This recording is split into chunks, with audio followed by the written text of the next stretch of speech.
Let's just jump right in. The global economy in 2026 is really defined by this massive tension. On one side, you have all this escalating geopolitical risk, and on the other, you've got this technological force that is so powerful it's rewiring growth itself. So how do these two forces collide? It all starts with one single, pretty startling number. And there it is, 2.6%. Now, why is that number such a big deal? This is the European Central Bank's new inflation forecast for 2026. After years of central banks hiking interest rates like crazy to crush inflation, they're now basically telling us the fight is far from over. They actually expect inflation to pop right back up, way above their 2% target. And the reason why? Well, that's critical. The ECB is pointing the finger directly at geopolitics. They're saying the war in the Middle East is creating, and I'm quoting here, significant uncertainty. It's pushing energy prices up and threatening to destabilize the whole economic picture. So, this isn't just a forecast, it's a warning shot. And this chart, wow, this shows you exactly what that means in the real world. This is from the ECB's latest forecast. See the blue bar? That was the old forecast for GDP growth in 2026. And the red one? That's the new one. They're slashing their growth expectations because of all this global conflict. So you get the point. Higher inflation and lower growth. That is a toxic mix for any economy. But this isn't just a story about Europe. Not at all. It's the backdrop for the entire global economy as we head through 2026. We are, for sure, living in a world on edge. At the heart of it all is this massive shift away from the interconnected world we all kind of got used to. For decades, right, globalization meant these super efficient supply chains stretching all over the planet. Now we're moving into what analysts at Stifel are calling a fragmented world, where old partnerships are breaking and new ones are going up. And listen, these aren't just vague worries. They are specific, high-probability risks. Just look at this table. The strategic competition between the US and China, it's now considered a certainty. A security vacuum in Europe, high likelihood. And rising debt in the US creating financial instability, likely.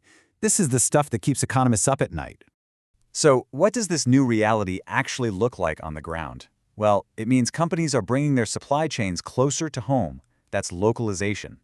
Think about semiconductor plants being built in Arizona instead of Taiwan. It also means more tariffs and trade barriers. That's protectionism. And it means the one thing that's a constant for the global economy is just this persistent, nagging uncertainty. But here's the twist. While all these forces are literally breaking the old world apart, there is an equally powerful counterforce that's building something totally new. So the real question for 2026 is, what exactly is wiring this new world? So let's talk about this counterforce. It's a phenomenon that analysts have started calling rewiring global growth. So what is that? It's basically the idea that the very engines of our economy are being reconfigured from the ground up. It's not just about the old factors anymore. Now, growth is all about where new technology, government policy, and big money all intersect and overlap. And what's sitting right at the absolute center of this transformation? The prime mover of this whole rewiring? You guessed it, artificial intelligence. AI isn't some sci-fi concept anymore. It is the dominant economic force of our time, and it's changing everything. This isn't just another tech trend, no way. This is what economists are calling the AI supercycle. It's a wave of change so big, it gets its own category. A supercycle means massive, sustained investment. Right now, the US is in the early days of a multi-year spending boom on actual physical infrastructure. We are talking about a flood of cash pouring into building massive data centers, advanced chip factories, and even upgrading entire power grids, all because of the insane demands of AI. This isn't just about software, folks. This is about concrete and steel.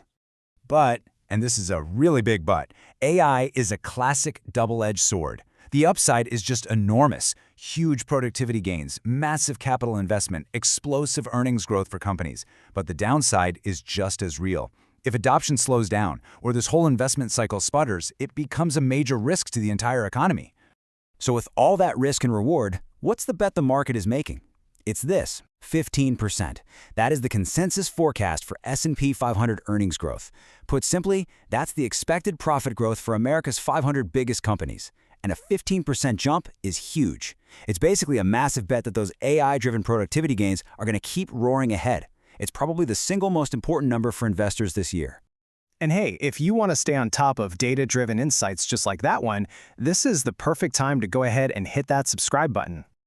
Okay, and just a quick reminder, of course, this is all for informational purposes. Investing involves risk, including the possible loss of your principal. This isn't investment, legal, or tax advice, and remember, past performance doesn't guarantee future results.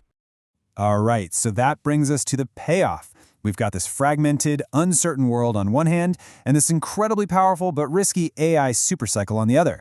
How in the world do you navigate that? Well, it's all about focusing on building a resilient portfolio. Think of it like this image.